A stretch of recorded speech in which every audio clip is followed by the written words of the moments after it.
Por que eu começo meu dia agachando fazendo leg press com 500 quilos? Porque, meu amigo, depois você faz leg press com 500 quilos, o resto fica fácil. Você já tá fazendo agachamento já, ué? Tô. Eu ainda não fiz. Não, Mas eu vou ter que fazer. É verdade que o agachamento, uma pergunta que... Exercício mais completo, sim. E que também libera mais testosterona? Essa questão da testosterona é um pouquinho mais complicada, por quê? Porque as pessoas, elas querem ou elas pensam que você vai fazer o exercício e liberar testosterona. Não é bem assim que acontece, Thiago. Tá. E isso é uma coisa importante de saber, por quê? Porque quando você faz um exame, né, numa pessoa que faz exercício intenso, você não vai achar uma testosterona altíssima, tá? Vamos padronizar, altíssimo seria 800, 900 nanogramas por decilitro, tá bom? Você vai achar uma testosterona de 430, 450, 500, tá? E muito profissional fala assim, mas essa testosterona tá baixa. Isso não é verdade. Existe uma coisa quando a gente faz exame de sangue, que é estudar uma coisa chamada variáveis pré-analíticas. O que é isso? São as condições em que você fez aquele exame. A sua testosterona fica baixa pelo menos 48 horas depois de você fazer o exercício intenso. Por quê? Onde está essa testosterona?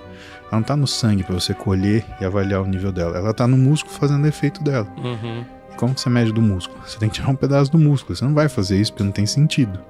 Então, se você quiser pesquisar um exame de testosterona que tem uma boa precisão, o melhor a fazer 3 dias em repouso e depois colher. Aí você vai saber sua testosterona real. Porque se você fizer enquanto você está treinando, a tendência é que ela dê um número abaixo daquilo que ela daria em situações de repouso. E as injeções de testosterona, como é que é a sua opinião sobre isso? Aí é outro papo, né? Aí a gente tem que diferenciar o que é uma anabolização do que é uma terapia de reposição de testosterona.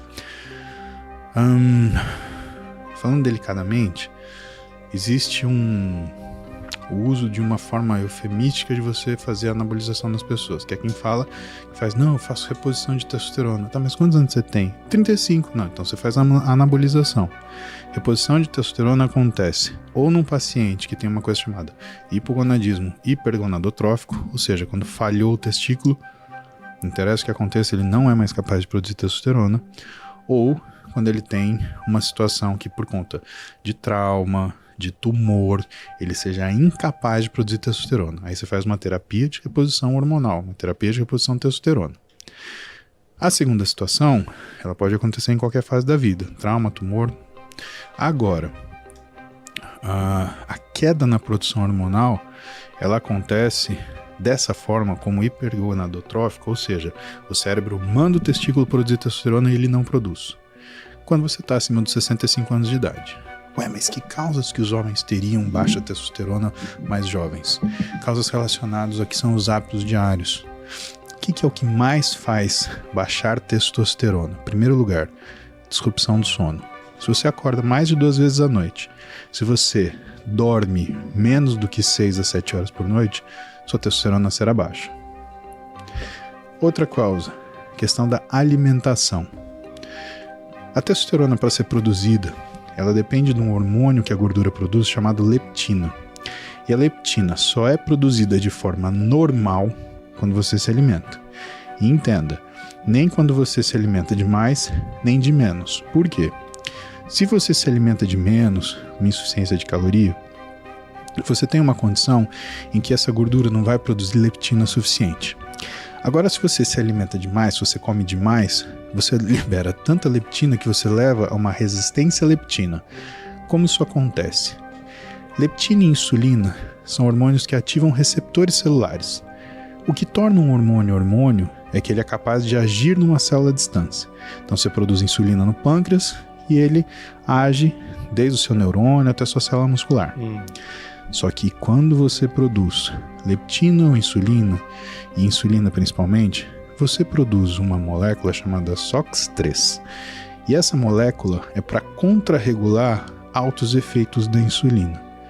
O nosso corpo, ele não funciona sem um mecanismo de safe proof, tá? Ele não funciona sem um mecanismo de como que a gente chama de defesa, arma? Trava. Se trava.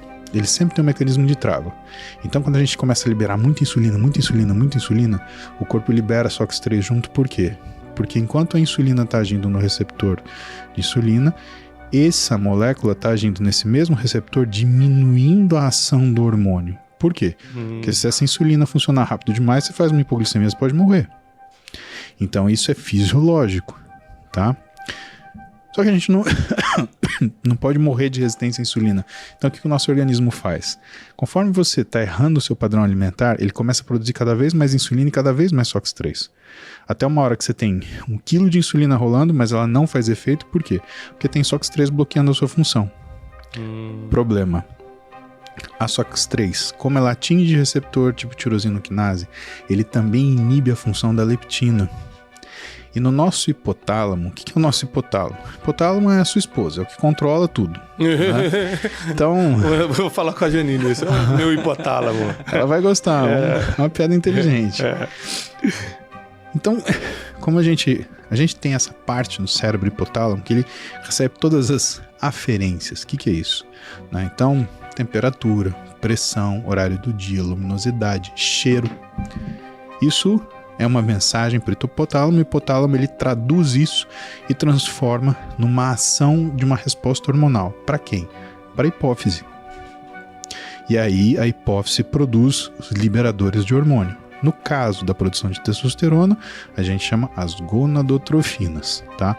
E medicina é muito simples, ela tem o nome das coisas, ou do que parece, ou de quem descobriu, ou do que ela faz. Gonadotrofina.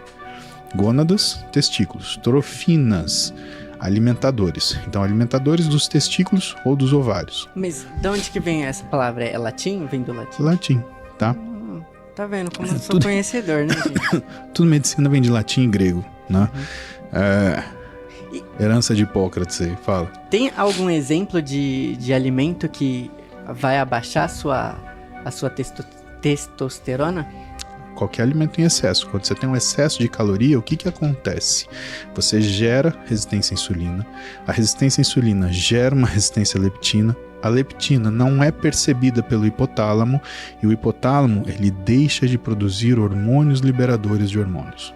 E é importante para quem está assistindo a gente que a testosterona, e o doutor me corrija se eu estiver errado, um dos maiores impactos, além de cansaço, você não ter força física para nada, é o desgaste sexual, o cara não consegue ter um bom desempenho, correto? Sim. Porque eu vejo muitos amigos relativamente novos, né? Eu não vou dar nomes aqui porque a gente não quer expor, que eles já não conseguem trabalhar como antes. Será por causa da testosterona, doutor? E a segunda pergunta, já para emendar. Fala. O estresse aumenta a quantidade de cortisol. Perfeito. E o cortisol, ele luta contra a testosterona? O cortisol, ele age no hipotálamo e na hipófise, bloqueando a produção de tanto GNRH, que estimula a hipófise a produzir liberador de hormônio, quanto ele inibe a hipófise a produção de LH e FSH, que estimula a produção de testosterona. Então, o cortisol no cérebro, ele inibe a liberação dos hormônios que fazem a produção de testosterona. Isso é fato. Agora, a questão sexual, Thiago, ela é mais complicada pelo seguinte. Vigor físico também se deve à energia consumida. Um cara que come errado, que não tem força pra nada, ele não vai conseguir ter uma relação sexual satisfatória. E quando a gente fala de relação sexual, principalmente no homem, a gente fala de 3 condições diferentes. Primeiro, libido. Segundo, função erétil. Terceiro, desempenho sexual. O que são essas coisas? Libido é o quanto você pensa no ato em si, o quanto você deseja aquele ato, quanto você projeta esse ato, quanto você imagina. Função erétil. Isso tanto para homem quanto para mulher? Não, isso eu tô falando de homem. Tá. Mulher é um pouco diferente. Mulher é bem diferente. A função erétil é o quanto você consegue ter o seu membro funcionando. E finalmente, que é a performance sexual. Quanto tempo você consegue manter o seu membro funcionando. Então, quando o sujeito ele tem, por exemplo, um consumo ruim de alimento, que ele tem uma falta de energia, o que costuma acontecer? Ele não tem energia disponível, isso tende a diminuir o que é a função sexual dele. O que é a função, então? É a função erétil, a libido e a performance sexual. O que normalmente começa a perder? O que começa a perder é a libido e a performance sexual. Mas por uma relação muito difícil de você observar, por quê? Porque que a performance sexual cai porque esse cara tá cansado. Se ele tá cansado pra viver, ele tá cansado pra aquilo que rima, né? E aí... Eu não entendi, gente. Eu sou casado aí. Começa com F e termina com UD. Então, que no nosso caso, o termo bíblico é coito. Isso. Ele fica cansado pra coitar. Para coitar. Então, assim, essa situação, o que começa a acontecer? Isso gera ele uma sensação de apreensão. E aí o que acontece com o libido? O libido começa a apanhar. Ele começa a ter menos vontade. Por quê? Porque a experiência que ele tem não é uma experiência sexual satisfatória. E aí o que começa a acontecer? Isso começa a virar uma disfunção erétil. Isso daí é um mecanismo mais ou menos que acontece, uma coisa que a gente chama de disfunção erétil psicogênica, que atinge muitos homens, que é dificílimo tratar. E que quem consegue sair dessa, pelo menos na minha experiência, são homens que têm parceiras fixas. Por exemplo, um homem casado. E claro, onde a parceira está disposta, né, a lidar com isso junto com o sujeito. Por quê? Ele começa a ter ansiedade, né? Então ele vai se preparar para ação e de repente, mão gelada, pé gelado e meu amigo, nada responde, né? Fica tímido e esquece.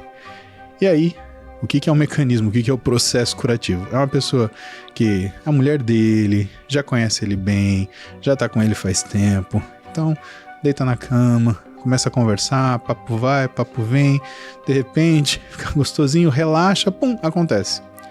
Então, parte do que você precisa fazer é criar condições para. Lembra, o ambiente é muito importante, né? O ser humano, ele é um ser emocional, né? O ser humano é o que está daqui para cima, né? Não é o que está daqui para baixo. Você imaginar, por exemplo, você vai dar um hormônio, você vai resolver isso.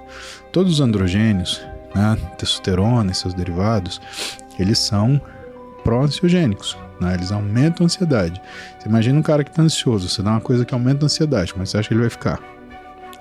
Então, uma das coisas ruins que acontecem é quando você quer tratar uma causa sem investigar ela devidamente. Você tratar uma deficiência de função sexual, né, com testosterona, sem você ter certeza que há um déficit, esse paciente, em vez de melhorar, piora.